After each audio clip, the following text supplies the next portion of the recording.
Recorded at the Mandito Amplification Annex of Maggio Music Center in Brooklyn, New York. It's really hot in here today.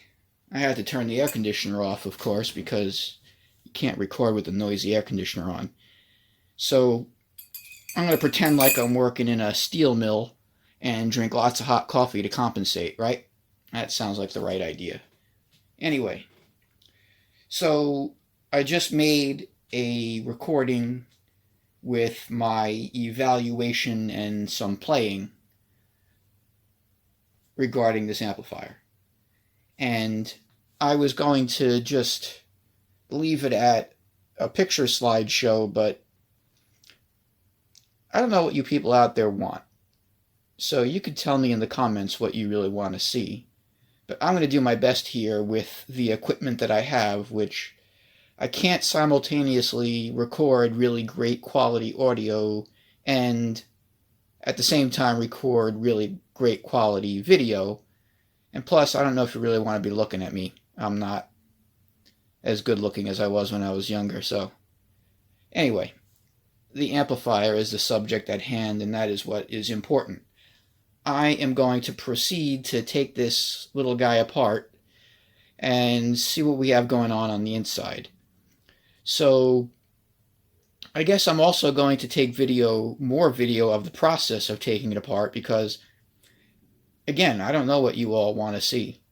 Do you want to see just photographs step by step of what I'm doing? Do you want to actually watch me take this thing apart? I don't know if that's interesting or not. But we're going to try all this out. And see, they're coming for me. You hear the sirens? So anyway, I'm going to cut video and get some tools, and then we're going to start pulling this guy apart.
Okay, I'm sitting here all set up with this 1964 Gibson GA5T Skylark amplifier. Now, I have the volume, well, the loudness control, all the way up on 10. So I'm going to use the guitar to just control everything. It has a frequency control as well. That's for the tremolo. We're not even going to touch that. The tremolo on this amplifier is really just a novelty. It works. It works as best as it ever did and as best as it is ever going to. And I'm not even going to address that. It does not sound good. It was a gimmick for the time. It's there. It works. So I face kind of a multifold problem here. I need to make this amplifier sound better. Sometimes the tone sounds decent. Mike Maggio did some modifications. It doesn't have the ice pick in the ear, twangy, horrible treble sound that these amps are notorious for. It doesn't have that anymore. But now it doesn't really seem to have enough treble where you might want a little bit too much treble so that you can use the tone control on your guitar and just dial that back. Because again, there are absolutely no equalization controls on this amplifier. So you've got your volume and your tone knob on your guitar. Unless you have an equalizer pedal that you're going to use. But someone who's going to use this amplifier is probably not going to use much of anything but a 10-foot cord and, a vintage style guitar. So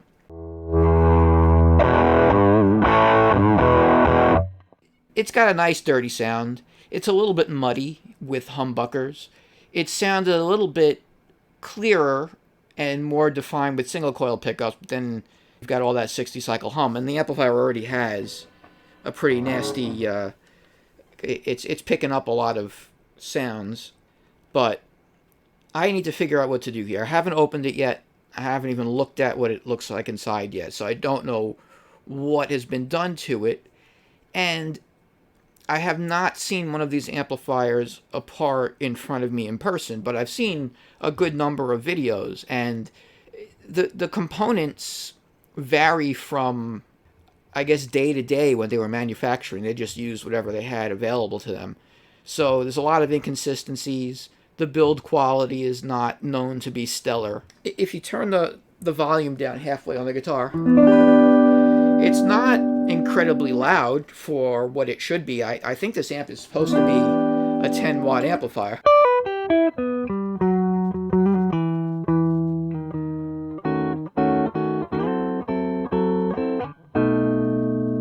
Now, that's not bad. It's not very loud if you're just sitting in your guitar room, your bedroom, your living room by yourself.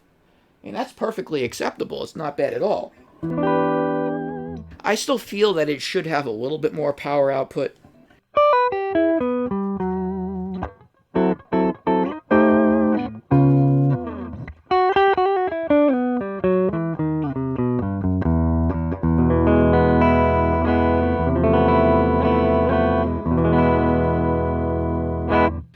And I said I'm facing a multitude of problems. The other problem is that I'm trying to be true to what the amplifier is and play with a Gibson SG that doesn't like to stay in tune.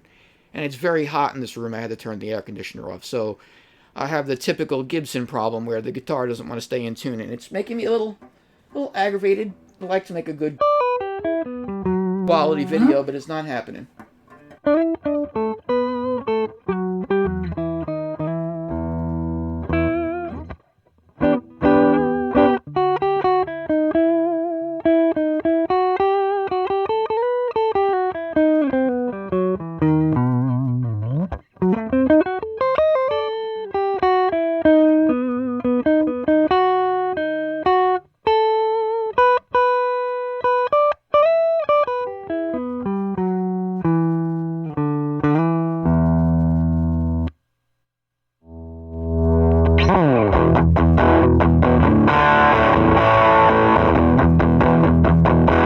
So that's the bridge humbucker all the way up on this SG, and it's kind of muddy.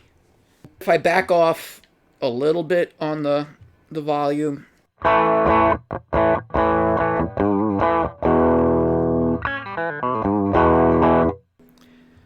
it sounds okay. Yeah. So I'm gonna need to open this up and use my own subjective judgment as to what good tone is, because I don't know what this owner of this amplifier is looking for. This was presented to me, dropped down in front of me and said, "Here, Mike, this would be a great subject for a video, and we want to make it sound good for the customer so I can give it back to them." Well, that's a lot more of a challenge than an amplifier that blows fuses and doesn't turn on. You just fix that. It works. If it sounds bad, that's on you, because I didn't touch any of the signal path on this amplifier. I just made it work again. But this is a challenge. So I'm going to play it a little bit more, I guess, and take it apart and see what I find, and then see what I can come up with as far as adding to or detracting from the circuit. Could I add new components, take away something, redesign something? I don't know how original this is on the inside. It's obviously been worked on. It has a toggle switch where it used to have a rotary on-off switch. It has a 3-wire power cord on it, and I'm assuming somebody must have changed the electrolytic capacitors in this also, because I don't see this thing having the original capacitors and working as well as it does right now. So I'm going to need to figure out what to do here. And plus it's got a little bit of a rattle. So I don't know what that is, but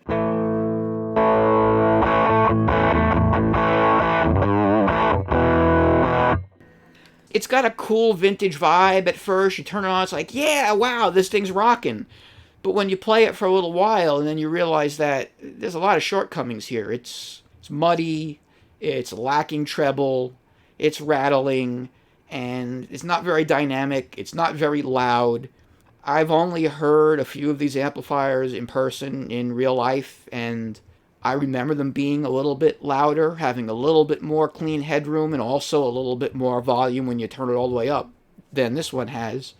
I have my work cut out for me with this one. I also have a Marshall MA100H guitar head sitting next to me here. That's a new monstrosity that doesn't even turn on. That's going to be a fun project. But at least with that one, I get it to turn on and work again, and then I give it back to the customer, and, I made it work. I did what I was supposed to do.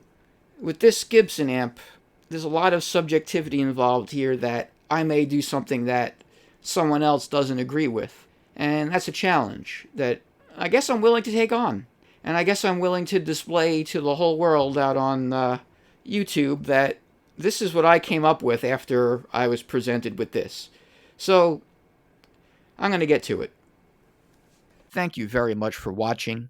Please take a moment to like our video and to subscribe to our channel. You can give us a call, write us an email, or check us out at menditoamps.com.